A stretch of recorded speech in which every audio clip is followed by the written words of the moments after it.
السلام عليكم، ازيكم؟ يا رب تكونوا بخير دايما. النهارده هنعمل مع بعض طاجن لسان عصفور باللحمه، وجبه سهله وسريعه وتناسب حر الصيف اللي احنا فيه.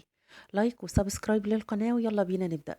اول حاجه هنا عندي في حله على النار زيت نباتي، نص كيلو لحمه متقطعه مكعبات، اللحمه اللي احنا بنستخدمها في الخضار. هشوحها كده تشويحه حلوه زي ما انتوا شايفين لحد ما توصل للون البني اللي انتوا شايفينه ده.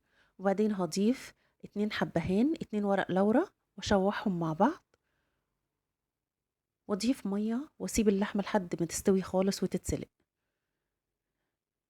في طاسه بقى على النار هضيف معلقه كبيره سمن، معلقه كبيره زيت نباتي، وانزل ببصله صغيره مفرومه واشوحها كده تشويحتين، نص حبه فلفل احمر نص حبه فلفل اصفر، واشوحها مع البصل لحد ما يدبلوا خالص.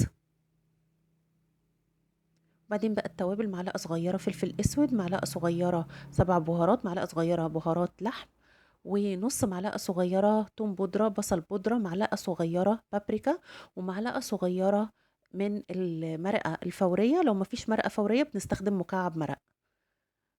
بعد ما يدبل خالص البصل معايا والخضار، هضيف بقى هنا عندي كوبايتين من لسان العصفور واشوحهم لحد ما يوصلوا للون الذهبي اللي انتوا شايفينه ده.